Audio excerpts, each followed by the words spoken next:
In this episode, we're going to dig into how AI is reshaping QA. We're going to talk strategies. We're going to talk tooling. We're going to talk how partnerships and a bunch of other cool things are redefining the market. And one thing that I want to make clear, we're not here to talk about what the future of QA is going to be. This is not one of those, let me predict what is going to happen in 2025 and 2026, if you will. This episode is actually talking about what is happening today. What are the trends that are happening today because of AI? AI is no longer the future, is here. So with that said, let's go ahead and dive in. We have an excellent lineup of experts today. I want to introduce all of you Priyanka Halder. A quick intro on Priyanka. She's a seasoned quality engineer leader who has driven innovation for multiple companies, currently Health Edge. Before she was an Oscar Health, Tinder, GoodRx, and she has experience through multiple startups and global enterprises. She is very passionate about transforming QA from a bottleneck into a business enabler, which I think is a mission for most of us today. And beyond her leadership roles, she's a mentor, a strong advocate for women in tech, and a storyteller at heart. Priyanka, you join us from Santa Monica, California. Is that correct? Right, Los Angeles. Yes. All right. So it's bright and early for you right now, and I bet the weather is beautiful. Weather is pretty good. All right. Well, very very happy to have you here, Frank. I want to pick your brain on something. You recently spoke at Star West 2025, and you delivered a talk called "From Test Cases to the C-Suite: Leading Quality When It's Not Yet Understood." And as I was reading the title and the abstract, I was like, wow, she actually told the story from the practitioner all the way to the executive. So can you tell us in a couple of phrases how was that experience like? How did that be? How people in the Star West like that talk? It was fascinating. As I did a LinkedIn post, I thought, okay, my talk was not about AI and everything was about AI. I was telling a story of evolution and the difference when you are a practitioner versus you are in a VP position and what you see and feel. And to my great surprise, my room was overflowing with people and they were standing at the back to hear the stories, what happened in the C-suite and how to pursue them and what are the struggle. So I think it went really well. I give some key takeaways like how to tell the stories to higher up, because a lot of time in my experience, I have seen people who are working on the ground and people who actually take the calls have two very different understanding of the same process product, right? And like they are vividly different. And how do you beach those gaps? And how do you tell your higher up, okay, this is not how shiny it looks up there, right? There is a lot of struggle down there. Also, same time, don't burn the relationship at the same time. So I think it went really well. I had every time when I do talks, I give real example from my past experiences. So I did the same and people loved it. That's so great. Well, thank you for sharing that with us. I'm curious about it. Hopefully, they have a recording or something. And if any one of you in the audience wants to go check it out, check out the Star West website. You will find Priyanka's abstract. At least the abstract is out there, so it's pretty cool. Also in the lineup today in the panel, we have Vijay Prashant. Vijay is a global technology strategist and business leader with more than 2 decades of experience driving large-scale transformation across multiple Fortune 500 companies. And he is also a trusted advisor and has guided multiple companies outsourcing deals, helping organizations align technology with business outcomes. And today, he serves as the VP of Service Line Practice and Solutions at Coforge, where he continues to shape the future of enterprise technology and transformation. Vijay, happy to have you here. How are you? Hey, Lucas, I'm doing good. What about you? It's very pleasure having me here today for this thought leadership session. And I would say, as alluding to the Priyanka's comment that, AI is going to pivotal the quality engineering. And we are going to definitely talk about it, how the AI feature would drive and reshape the quality engineering, what you are seeing it. it is not a reactive now, it is proactive in the industry, and where all the enterprises are been adapting the holistically the AI features from the automation way. Excellent. Thank you which is a real autonomous automation, which people were talking decades ago or 5-6 years ago. You can see that happening now. Excellent. I'm very, very curious to hear all your thoughts during the presentation. So very happy to have you here. Where are you joining us from today? I'm joining up from Bangalore, India. All right. Today. All right. Excellent. So we have a lot of people from Bangalore in the chat. So say hello. And last but not least, we have the very own Alex Martins.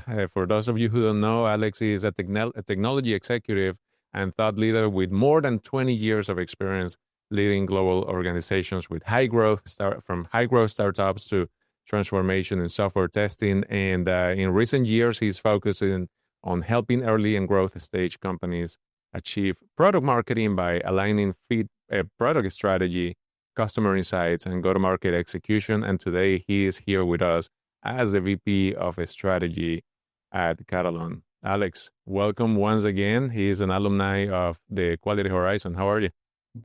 Doing great, Lucio. Thanks for having me here. Thanks for the invitation, and really honored to be sharing the stage here with Priyanka and Vijay, and hopefully learning a lot from them, and also sharing a little bit from what we are seeing. One thing I'll say is really the time we're living, like all of us in the tech not only in the tech industry but in business in general, is really unique. It's a once in a lifetime opportunity to go through what we're going through right now. None of the previous evolutions in the technology space have compare to what we're going through right now. So it's really exciting what we're seeing. I know it can be a little scary, but I look at it from the glass half full perspective, and I'm really excited with the opportunities that we have to shape the market and help different companies, with by leading, from the front. So I'm really excited to be here and share and learn with the team. Very happy to have you here. Alex, let me put you on the spot really quick. You wrote or co-wrote a book called The Kitty Hawk Adventure a few years ago. Can you tell the audience in a couple of sentences what that book was about? And actually, I'm very curious. Do you think that book would be, or the story that you guys told in that book is impacted or would be impacted by how QA has been reshaped because of AI today? Yeah, and that was a book about, it was written in the same style as the Phoenix Project. So for those that have gone through the DevOps transformation era, we have built a similar book focusing on continuous testing transformation. How do you transform? And the way we wrote that book was as a novel. So we had a cast of characters, and the protagonist, was facing a certain situation, a certain challenge in an airline here in the U.S. And navigated through that process. So there were, technology challenges, political challenges, internal struggles, and things like that. So it was super fun to write, and we got good feedback on it was fun to read as well. And I think, the story that was told is really, really still resonates in today's world. There are many organizations still trying to transform the way they're looking at quality and doing, quality engineering. And what changes today is the toolbox, if you will, is a lot different than in the past. So there are opportunities to accelerate that transformation, which in the past, when we wrote the book about 7 or 8 years ago, it did not exist, right? So I think the challenge is the same, but the way we can address those challenges has changed or evolved with a much better toolbox that we can leverage. That's pretty cool. Thank you for sharing. So one thing that I completely forgot to do, I meant to tell the audience, we already told you about the Q&A. Also, This is going to be available on demand later. And before I go ahead and kill the slides so we all can see our faces, this is going to be available on demand at katalon.com/webinars. You will find this recording and also previous episodes of the Quality Horizon on demand. And with that, I'm going to go ahead and stop the share so we actually can focus on the conversation and the chat. And thank you everyone who's jumping in there and talking to us. So I appreciate the interest, everyone. So one thing that let's go ahead and kick it off because I know people want to know exactly what are the trends that we have going on, and we have a very cool story to tell you today. We're going to talk about what is it that we're seeing in the market, how is AI impacting the future of testing, how is AI impacting today's reality of testing. We're also going to talk about what is it that separates AI native approaches to testing versus or from those who are AI bolted on. And I'm going to give a quick analogy on that as well as we jump into that topic in a few minutes. And last but not least, we want to give the audience the guidance on what to look for when partnering with an AI solution that will help them in their QA journey. But before we go to all that cool part, one of the things that I think we're watching today, we're witnessing, is that the fastest change that the QA world is experiencing. This is extremely.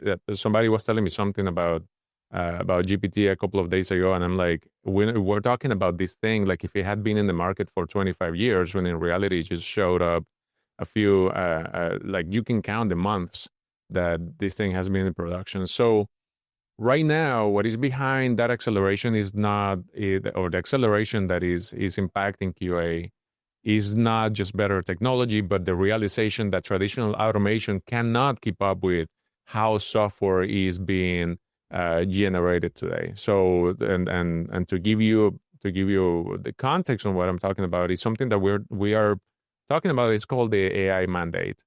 There are multiple companies out there who are receiving this executive mandate. It happened to me a couple of weeks ago. It's happening to multiple teams. It's not only QA, it's engineering teams, it's marketing teams, it's finances, legal, you name it.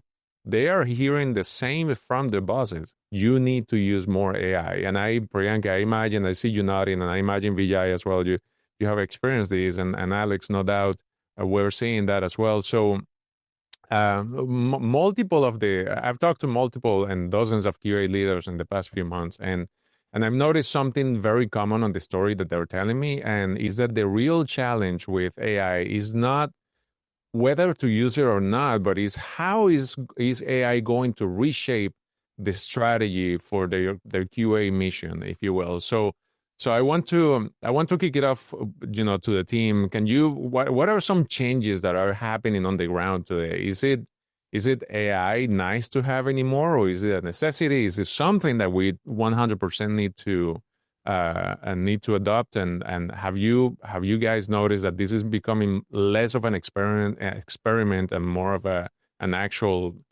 factual thing that is happening in teams? I think it's true. Like the AI mandate is real, right? And I think a lot of companies have fear of missing out, right? Oh, the X company is doing that, we have to be on the same game and we have to do that. I think if I had to talk about 6 months to 1 year before, it was in an experimentation phase. People were piloting it with some core, maybe 20, 25 people, right? But at this point, like end of 2025, I talked to all my previous companies folks, and it is mandated. They have some sort of co-pilot with them, and they are expected to produce more than they were used to do, right? Back in 2024. Right. So like, how do you choose the right tool, right partner, so that it's not only a vanity that, oh, I have a co-pilot, I can write more code, but can you write more effective, productive code? Can you actually give more features to your customers which are stable and with a lot of quality? Can you have less bugs because now you have a co-pilot, so you can maybe fix the smallest bug and nobody else has to tell you that, right? That there is a bug, right? That over the fence kind of a QA is no longer needed, right? So I think those are the real questions. And if I will be honest, I think people are still struggling to create a whole pipeline. So they have accepted co-pilot, right? Okay, we need it, we're gonna produce a lot of code, but they are yet thinking out, because QA always is at the end, right? They always put money at the end when everything is on fire. So they're still figuring out how to unblock it and how to create the pipeline so that not only creating a lot of code is okay, but creating quality full code is also required. So that's my observation has been so far. Vijay, what do you think? So I allude to the point what Priyanka mentioned, but I would like to put it in other way around. Today, the AI in quality engineering is no more a gatekeeper; it's an enabler. So basically, if you look at a traditional quality engineering is to happen the post development. You do a lot of automations and all those stuff. It is now shift right, which is more proactive, predictive, continuous automation across the life cycle, bringing in lot of the AI infused automation, right? Generating the test cases automatically, eliminating the manual efforts. Also doing a lot of requirement and impact based testing early in the stage of the development, where you get a lot of predictive analytics coming into play from the defects perspective and the coverage perspective. So if you look at it, right, that when you compare with if you take a 1 or 2 years back, the traditional way of doing, even in agile pod structure, the effort is to go high by 40-50%, and that has been come down. What we have seen with a lot of enterprise customers, and as a Coforge, our focus is to bring that the AI embedded part of the SDLC lifecycle with a combination of agents and human. So that optimizes the lot of cost to the customers where we service it. And that's where a lot of AI is helping to make a quality engineering as an autonomous what I'm seeing in the industry today, with right of intelligent design, impact based, right, bringing down the manual effort, accelerating the automation effort. So that's where the AI making a differences in the world. If you look at it, last 1 year, adaptation has been more. We have seen a resilience from the customers that, while if you take a 1 year back or 12 to 18 months back, adaptation of AI tools or bringing AI onto the platforms, thinking about compliances and the governance aspects of it. But now everybody wants to, adapt AI after seeing that it is safe to go ahead with it. So like I said, it is not, the tone that I'm getting from both of you is not, this is not the future anymore. Is impacting things today, and actually we can back that up. But Governor recently mentioned that by 2028, 70% of enterprises will have integrated AI automated software testing tools into their software engineering tool chain. And that is a crazy increase from 2025. I think right now the adoption is something along the lines of 20%. 50% of that will happen next year, and then we'll get to 70% in 2028. And on top of that, the spending on testing tools is forecasted to reach $2 billion this year, and is going to grow to $4.8 billion in 2028. So I think that brings us to a reality, right? Like this is not a thing that we think we should go ahead and try, but again, is something that is definitely where if the forecast is that way, is because we're seeing the results and the potential that this thing has. Alex, let me put you on the spot really quick. We're seeing that now, the forecast of a spend and investment on this is definitely increasing. The forecast of adding more AI powered tools to your QA pipeline or QA processes is also forecasted to increase.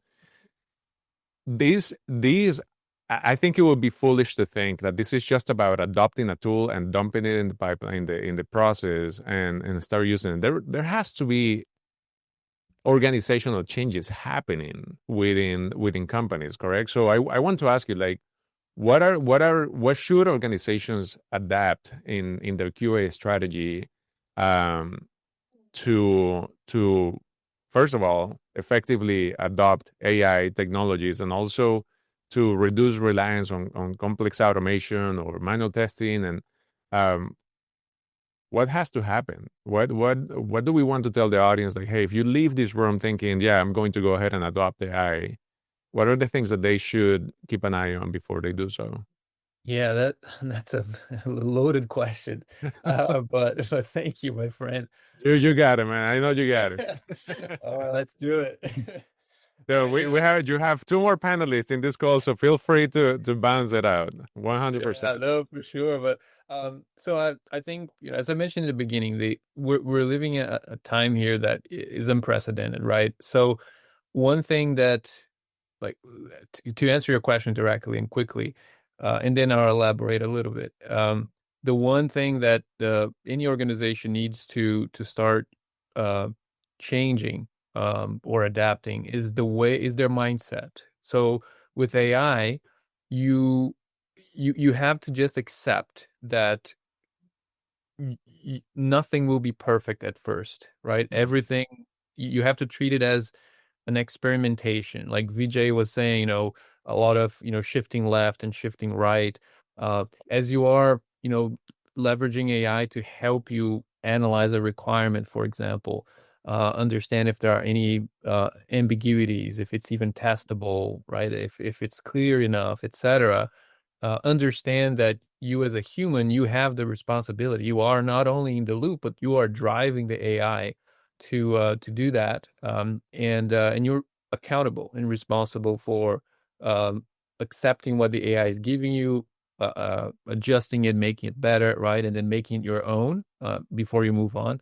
And this is the new mindset, right? Because unlike previous evolutions and revolutions in technology, like I was saying earlier, before, when we came in to implement a new technology, let's even call like automation, right, as a technology way back when, you kind of understood what the technology did. Or let's bring it, a little closer to like DevOps, right, and all that. You understood what the DevOps tooling ecosystem is made up of, and you know how it works. You, from a process perspective, kind of, this thing happens first, and it has to integrate to that, to that, to that. So it's more of studying the new technology, understanding how it works, and applying it, right? And you can train people, and then you enable them, and then you adopt it, and then you get productive, and you start getting the business benefits. So it's something that is very tangible and well mapped out when the new technologies emerge, right? But with AI, when you think you know how to bring AI into your team in the broader organization, and you think that, okay, here's how I'm going to do it, there's a new thing happening, yesterday, or it happened yesterday or last week, whatever, that your process that you put in place needs to be adjusted and tweaked, right? And this is not something that you do once. You have to, it's that new mindset I mentioned. You have to be comfortable that it will be an ongoing process moving forward, because the technology keeps on evolving. It was not just created and now we're going to live, for 5 years without any change to that technology, or smaller iterative changes. No, these are step changes that are happening almost on a weekly basis. So you need to get comfortable that change is constant. This is the new way of this is the new normal. And I know that from a quality perspective, like a quality engineering professional, it's extremely hard, especially hard for us, right, to accept that, because we live and die by understanding what is the expected way this thing works and performs, and et cetera, et cetera. And now this is our, oracle. This is our everything that we compare that to. And it's immutable. It does not change, right? But now, telling all of us, as quality professionals, that no, like, this will be fluid now. And, the process you establish for your team to adopt AI to do A, B, and C is established today, but tomorrow it's likely going to have to change. And then the next day and the next day. So this is the new normal. And I think we need to be flexible, and it's not easy for all of us. I have to acknowledge and recognize that it's easy to say, but it is not easy as humans to change that constantly, But that is something that the organization leaders have to have a special focus on, is, on the change management side of the organization. How do we not only equip the people with the right technology, but also with the right enablement in looking at the problem in a different way, and look at it not as a problem but as an opportunity. Thank you, Priyanka. A quick question. So in the talk that you deliver in Star West, I want to piggyback a little bit into that, because one of the questions that I have for the panel is like how AI is impacting QA, which is extremely broad. But I'm curious to learn more about the KPIs. So in your talk, and you mentioned earlier, like, how do we tell the story? And Alex is telling us how the strategy is changing. What are the KPIs changing that you have to the KPIs that you have to bring now to the executives and let them know, like, hey, this is the impact of QA in the organization? Is there a difference, or are you guys measuring still the same thing? I think there's definitely some new KPIs that we are tracking as a part of AI fluency, and like how much quality the AI generated code has, right? So how many of the tickets are going back for fixes, right? So if developers are producing, like, let's say X number of more code, right?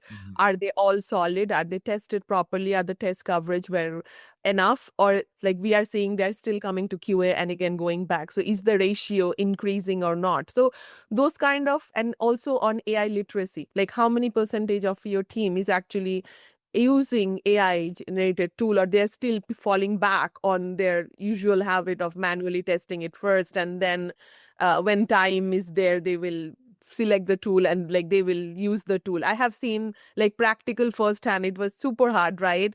People who are very used to doing things certain way, telling them now there is a better way of doing things is super hard to break that bridge and like create a new one, right? So that's where it gets changes. I wanted to mention one more thing, Lucio. I think when it comes to AI, and we have heard it, even McKinsey has written a lot of reports on it, you cannot throw AI on a broken process or a bad data.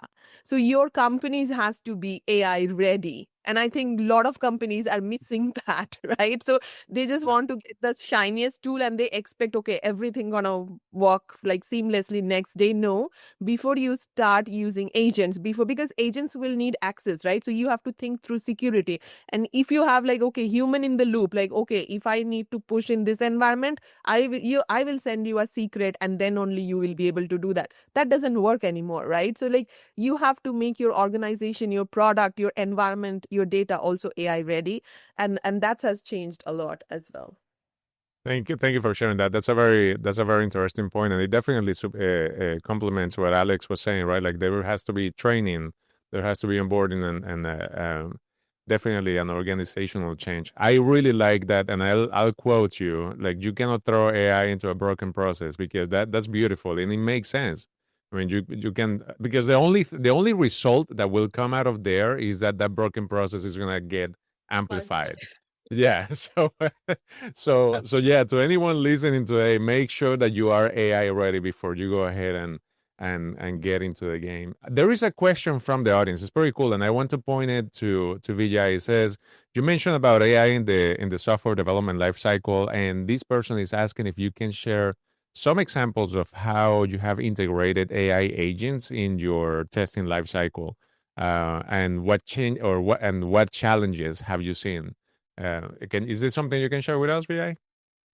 Yeah, absolutely, Luco. So basically, I divide the AI adaptation in the software lifecycle into 4 parts. One is your planning phase, where your requirement or a feature story development happens. Basically, when you build up an AI agent and build up a knowledge repository with that AI agent, you get a very accurate, I would say that 70 to 80% accurate requirement document with the right acceptance criteria. Point number one. That also help us to do a lot of requirement ambiguous testing, or a requirement impact-based testing coverage in that piece of it. The second piece of it, right, what we have seen in large customers where we have implemented uh, uh, the AR feature is more on test case generation, eliminating your manual test cases. That means it covers the positive, negative, and the boundary of the test cases, giving a very exhaustive test cases and with a minimal validations to make sure that your feature acceptance criteria are met manually through that. But it eliminates almost 70-80% of the effort. That's the second piece of it.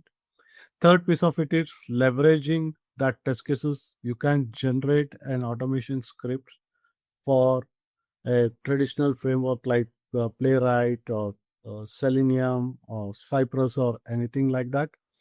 That gives a lot of advantages, and you can do a lot of scriptings independently through that, or you can make it total in autonomous automation, where you see a lot of low code, no code kind of tools can be embedded part of it, and you can make it entire autonomous automation. Where Priyanka was telling, right, which is in education, but if you look at the testing, you're seeing that it is more of low code automation is making a prominent way, eliminating your automation doing like writing in Java or Selenium scripts or anything like that. It's basically Java or JavaScript like that, or Python scripting, rather becoming more of an English writing steps to your test automation scripting. And the third part of it is basically uh, giving a real insight of the project health, where you see that the coverage of your testing, giving the right project health, the real time of dashboard, and the coverage of testing and the quality of the entire product. What I mean to say is basically uh, you can make a right decision that product can go or go live, right? That was a very difficult chance when we used to do across the enterprise, where you have a large set of applications, collecting all those metrics and to make that go live, go or no go live decision making. That's where you get a lot of insight in this single view of dashboards, where you can create to the AI. That is basically intelligent decision making dashboards that can help you to do. And uh, one of the point what recently we have also seen that it is also improving the mean time of repair. Basically when the incidents are coming up, you have a real production models of defects that can help you to predict the failure points and correctness of the code changes. That's exactly what the areas you can see a lot of changes in AI features, especially in the quality engineering, and this is very much fast picked up. I can say you, I've seen 30 to 40% of our customers already adopting it, and we have seen that one is that driving the efficiency and productivity. It's more of quality around it, and that exactly has given the real KPI gains while we are doing this. Fantastic. Priyanka, you have something? Yeah, I think what Healthage has done, and even Oscar Health is doing right now, right? Like they are creating agents, right? So it's like you have requirement phase, you can have a agent or a MCP server in front of it where the human will be in the loop, but they are not doing the maximum work, right? Like if a user story is written, you can automatically pass it to that agent. They can do the first draft of work, and then a human comes, look at it, add the missing pieces, redo it, and then so I think that has changed the game altogether. And you can think of these agents, so as Vijay mentioned, like you can just stood up 4 different agents. One is requirement analysis, one is test cases writing, one is automation testing, and one is bug analysis, right? When you divide the work in with these 4 agents, your team gonna have like superpower. Right now they are producing more features in a given release, they are fixing more bugs, right? And they are able to test very holistically, which was not possible. Like it used to take days to even write one test and make it run in proper pipeline, which like when you have this kind of agents or MCP servers where you can use natural language, anybody can come in. And I think this has been a big dream for me, and I tried it in Oscar as well. Like enable everyone to write tests, right? Like so many people work in a given team, being it production operations, being it product people, designers, and they could not do it with the usual tools, Selenium or others, because they don't know how to code, right? Today, it's Right. more than ever possible because it's low code, no code, it's natural language. So if you want to be in this industry and if you want to be top of this industry, you have to learn to write English very properly that AI Right. understands. Yeah, that's I mean that's key right there, right? Otherwise, the what again going back to that famous line, AI, the responses are as good as the questions you ask to it, right? Vijay, you have something? Yeah, look, I want to add one more point, right? What we have, what I've seen recently, also, you're becoming more uh, basically robust from the development aspects also. Mm-hmm. The tools can give a code remediation. For examples, recently we adopted a tool for one of the largest SAP migration, where you're doing an SAP migration from S4 HANA to the S4 HANA, right? You have a lot of assets getting moved, and you need a lot of code remediations to be done, right? When the conversions happen. So today, if you look at it, uh, uh, uh, you had a code remediation tool that can help you to do code remediation from the UI and UX perspective. Now, you can do a lot of code remediation from the real enterprise application or an ERP applications also.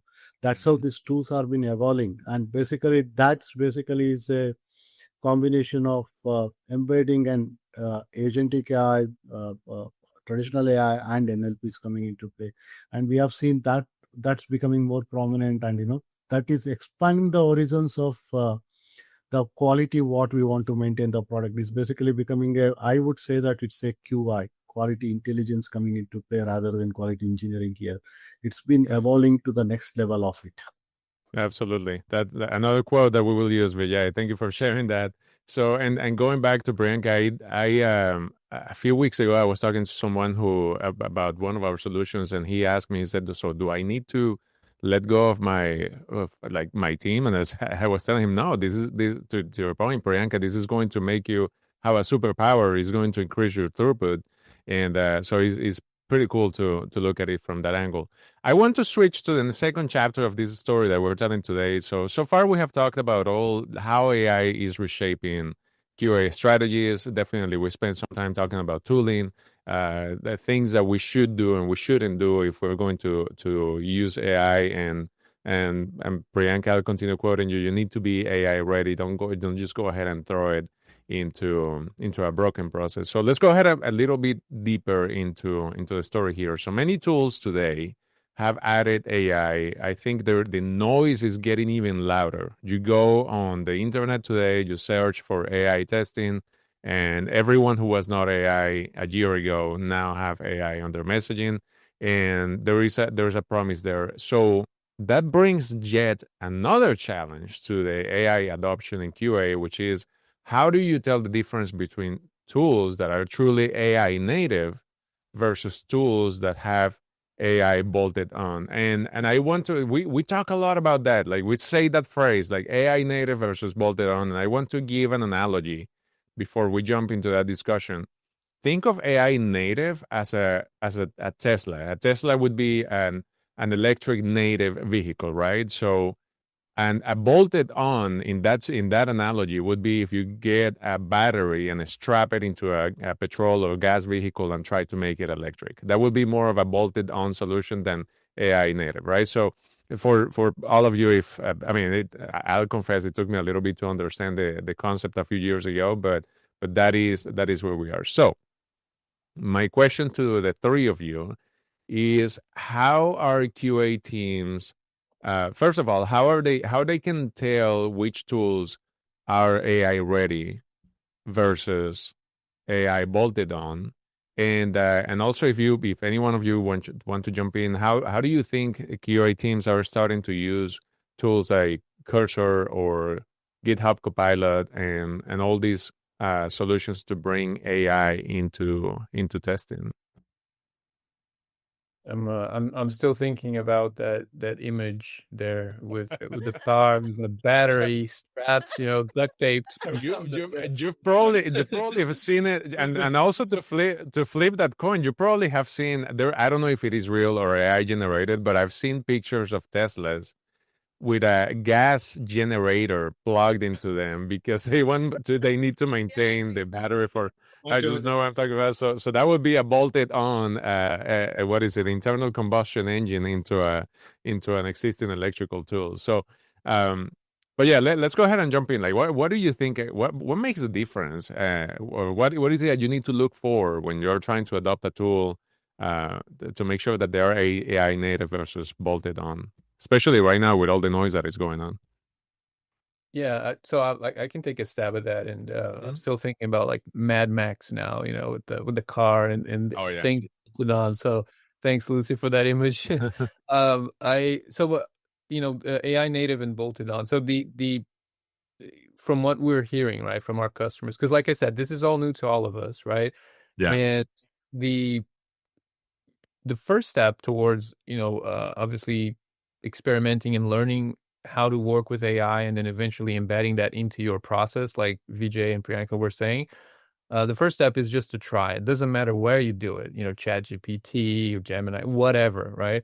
But then as you are really starting to embrace and adopt across the organization, the key thing to keep in mind is really trying to choose the right tools and platforms that that naturally integrate with your processes and workflows, right? Because if you as a user, right, let's say you're a tester, and if you as a tester, you need to analyze requirements, create tests, and then automate, right, and so on, and you have to now have like 5 different pieces of software in your screen open up and then copying stuff and pasting stuff, across those different, tools.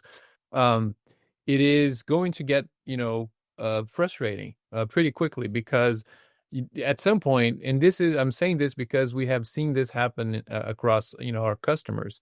At some point, they'll say, I'll just do it myself, right? By hand, like in the old days. And so any effort to choose a tool for you to use that is bringing you AI as part of it, my caution, or my recommendation rather, is to choose a tool that enables you to bring that tool and fit that tool into your existing, QA workflow, so that you don't have to start copying and stitching things together by hand and all that, because then, you lose a lot of productivity there. So, I think, going back to your question, Lucio, native and bolted on, I think that's really what differentiates those tools that Right. are native, let's say AI native for testing.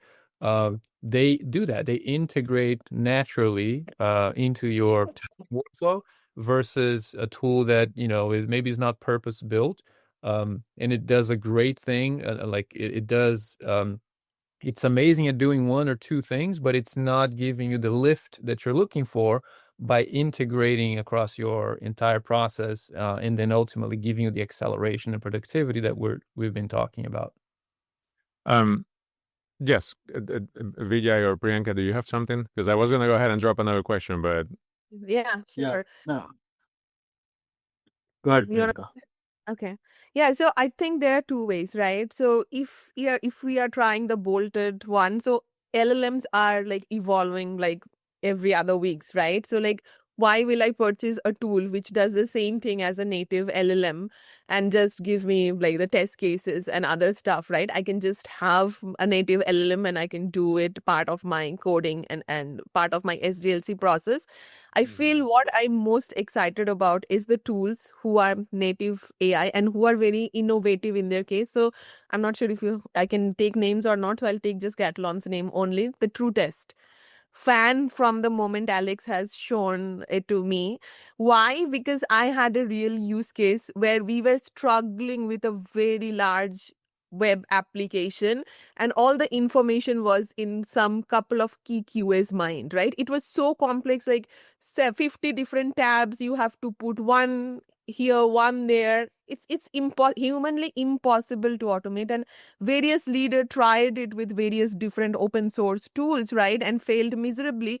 Because again, the key is like, how do we discover, right, like what exactly our users are using it, right? Right. How do we get back the ROI on time? Yeah, if you will give me 5 years, I will do it on Cypress, right? But like, if you want it in 3 months, and if you want to know all the core different ones, then that's the tool I'm looking for, because it just goes and traces. And if I had the power, I would put it in my customer's environment, and I would just scan them, like what are the heat maps that they're using it more, and I will put all my automations there, because that is our bread and butter, right, for our product. And I have done this previously differently, because that time this kind of tool were not there. So we used to use Google Analytics and see the heat map where our customers are when it came to GoodRx.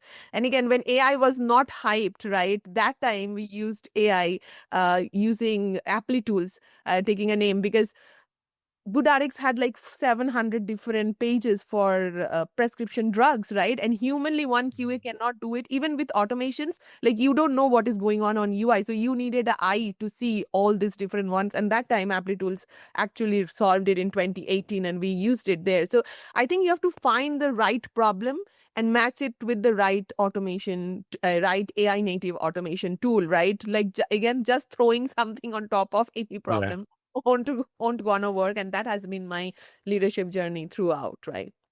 And that is a good point. Like using the right tool for the right problem. I'll quick anecdote. I know we're close on time, but I was replacing something on one of my vehicles a couple of days ago, and there is this screw that I was trying to remove, and I said that looks like a different head of a different screw. Let me just go ahead and hammer it in there and try it. I ended up, to your point, I ended up making the issue even worse, because I ended up stripping the screw, and then I had to find and to to the language that we have here today, I had to go ahead and stitch a bunch of other solutions. And so a problem that was that I promised my family was going to take 15 minutes, and I would be right back. It ended up taking like 3 hours because I used the wrong tool for the problem that I had. So we need to make sure that we avoid that. I want to point out something that I noticed in the in the chat, and all of you can see it as well. Akram Mohammed shared his approach to AI, to agentic development or AI agents and copilots. And just to name a few, he's talking about he's using copilots like Klein, Code, then he's providing prompt help and troubleshooting, and then he's moving on to Claude CLI. And for the technical stack, he's using VS Code and GitHub and Node.js and a bunch of other cool stuff.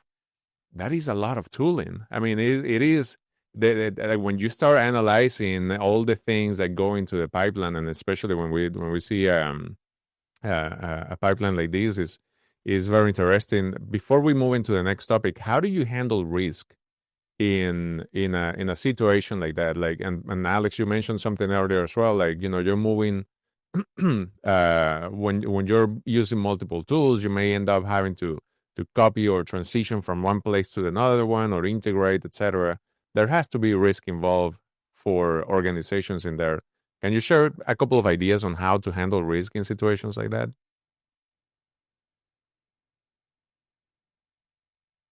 Either one of you. Go ahead. I Yeah. did answer the first one. Vijay. So thanks, Priyanka. So basically, in such kind of situation, right, I would say that right purpose and right fitment of tool is very, very important. Okay, you cannot have a fragmented tool to serve your one single purpose. For example, you are using a VS Code and Copilot, GitHub. You need to stick on to a one set of tools that can drive the entire ecosystem what you want to build, and do the value chain of your orchestrations of the tool along the pipeline. So basically, that's where a right fitment of a tool and a purpose comes into play, and contextualizing to your project and enterprise needs. Otherwise, what will happen? Happening a defragmented tool is you are high maintenance, high cost, you are less with ROIs, and you will not drive a value chain to your entire automations what you want to do it. Adding to the point, Priyanka was very rightly said, right? The bolt-on AI is basically you have a Selenium integrating with the Apply. That was a bolt-on AI, right, earlier. But it used to have multiple sets of tools coming into play, where autonomous automation is where the native AI tool. Think about while you're deciding the pipeline from the AIOps pipeline to your automation pipeline, have a tool that can orchestrate seamlessly, become more autonomous by nature, bringing lot of self-healing and design at the enterprise scale, which can support designing at the enterprise scale is very, very important. That's my few cents on that. Thank you. So I want us to move to the next topic, and because we're running out of time in here. Now that we have talked about, so we talked about two things: the changes in QA because of AI. Also, what is it that you need to, what is it that you need to look in tools, and now one of the things that now that we decided to embrace AI and the testament, I mean, is being pretty much backed up by people in the audience. There is a lot of solutions out there. I think we can agree that the day of evaluating tools are over. Like it's time for us to adapt. And as I was saying in the beginning, like there is a mandate, right? So there is no waiting anymore. And definitely the strongest QA partners today are the ones that can evolve with you. And I want to also put in the spot Vaughn from the audience. This person said, I believe that we have to look at everything to the lens of a scale. It's not about dealing with adding electricity to a single engine, but instead adding it to an entire fleet and manage it over time. And that brings me to that point. Like, if you're going to partner with anyone to help you in the QA strategy, it's not just about solving this one issue, but it's also about scaling with you, about actually becoming someone who can help you grow through your QA journey. I want to ask the panel and also the audience, feel free to jump in. Beyond technical features, how should QA partners or the tools that you're going to work that you want to evaluate, how should you evaluate these partners in order for you to make sure that they're going to deliver a long-term strategic value? What are some ideas that we can share with the audience? I think I always look for companies who has great community around them, who has some sort of certification program. So they are actually investing in educating their customer. They are not just selling something and like, I'm done with it. Now I have closed the deal and you will not see my face. But they are as much invested in bringing the community along, right? So don't go for the most shiniest tool, like who are claiming that we can create an agent for you. Can they solve your enterprise scale problem, right? Can you do, like, if you have 30 different pods, can you use the same tool for all those 30 different pods, or they will fall apart when you go to the next one from one to another, right? So I think these are the some things that comes to my mind, like customer service, like 24/7 customer service. These comes to my mind very vividly because the scale I have worked in, like there is no time, like our pipeline used to depend on like certain tools, right? And if they will fail, our whole development pipeline will stop. So like it has to be like really serious, really vetted, and not some like, okay, I am a new tool and I'm trying to do something, but an enterprise scale who has customers, who has scaled with them, or who are willing to be part of that company to be that enterprise level tool. So yeah, that's what comes to mind. Thank you for sharing that. I want to the audience. You guys probably already noticed that there is a pop up for a poll that we have in there. We're very curious to see what AI tools are you using today in your QA process. So go ahead and participate on that. Priyanka, I want to put the spotlight again on you because earlier you said not to throw AI at a problem because this is just going to get worse.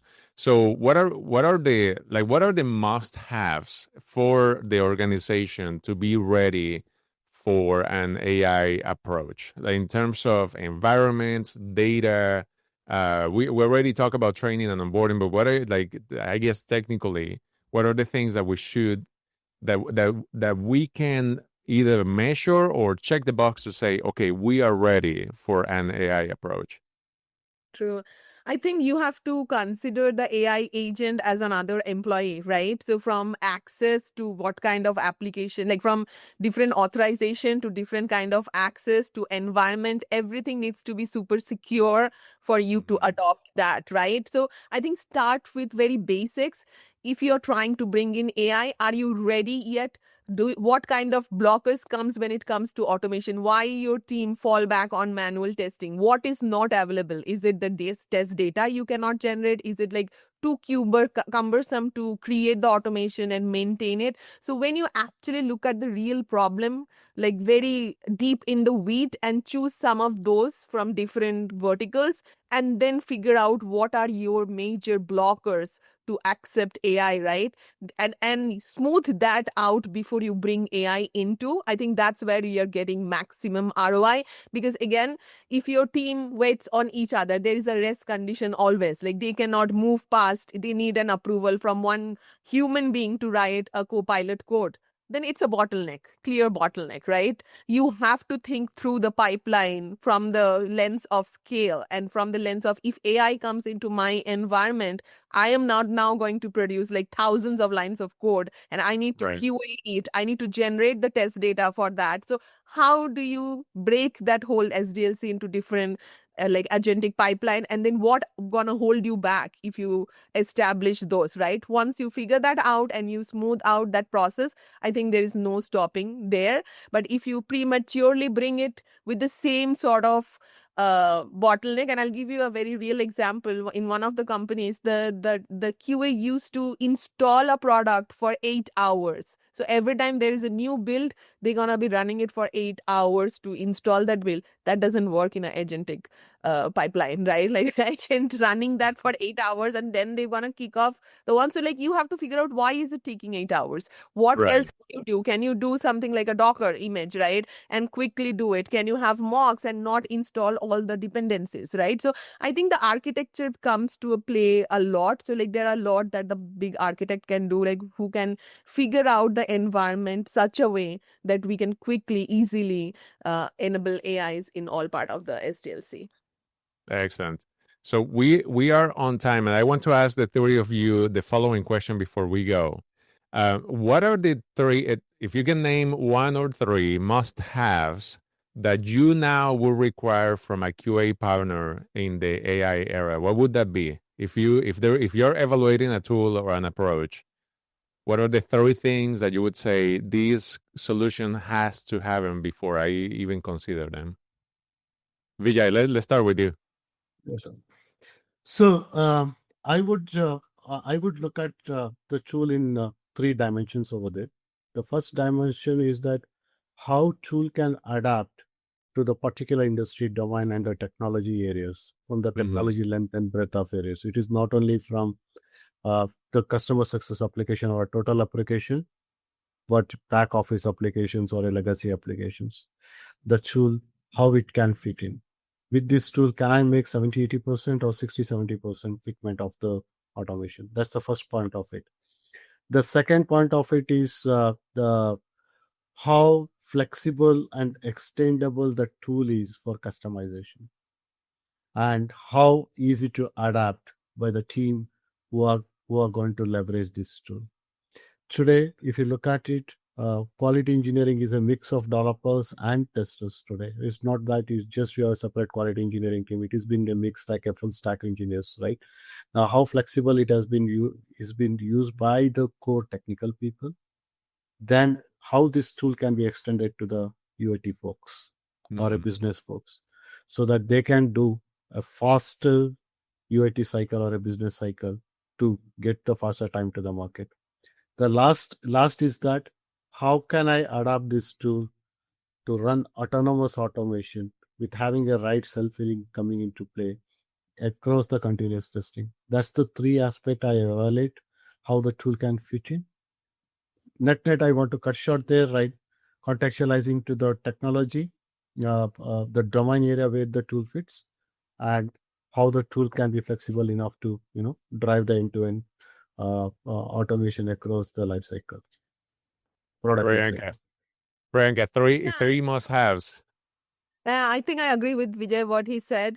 So for me, it's like how quickly can we adopt it? How much partnership they will be providing us? It's a partner game, right? Like I just cannot choose a tool like where I cannot reach out to people and work. I cannot learn.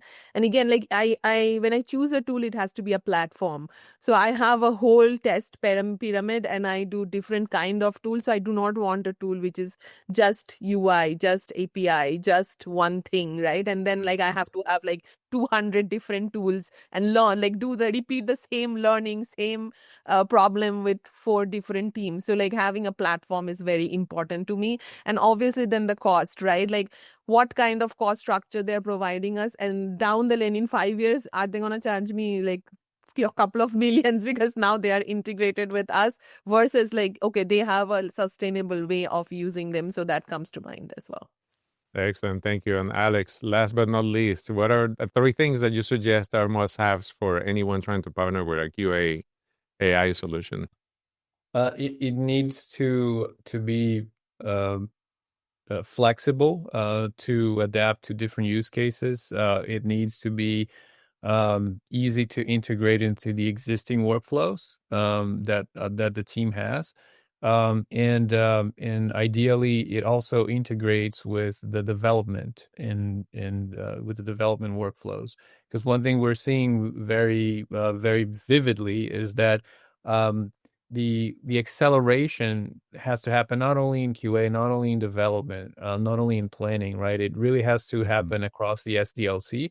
So integrating with all the different tools in that ecosystem is a must. Those are the 3 characteristics I would value when choosing the right tool. All righty. Well, thank you so much. I want to be respectful of the time. I know we ran over the hour, but I want to leave you with one thing that we noticed today in this discussion is that AI is not just about adding efficiency. It definitely is changing the playbook on how teams and AI and everything else in the software development lifecycle is getting measured and is getting done. And the future, we can agree that it belongs, if I can speak today, to those teams who are balancing human judgment and also AI adoption so they can keep up with the machine speed that we are seeing from the development teams. And so I want to thank all of you for joining us in the Quality Horizon episode number 2. Please stay tuned for multiple episodes coming down the road. We have a lot of very cool topics that we're going to share with you. I want to thank Priyanka, Alex, and Vijay for your time and participation. And please reach out to us if you have any questions. We are available on LinkedIn, all of us. So those of you who participated in the audience with all the cool topics and questions, we appreciate all the insights. I'm Lucio Daza. You are the audience, and wherever you are, please stay safe, stay healthy, and we will see you soon. Thank you all.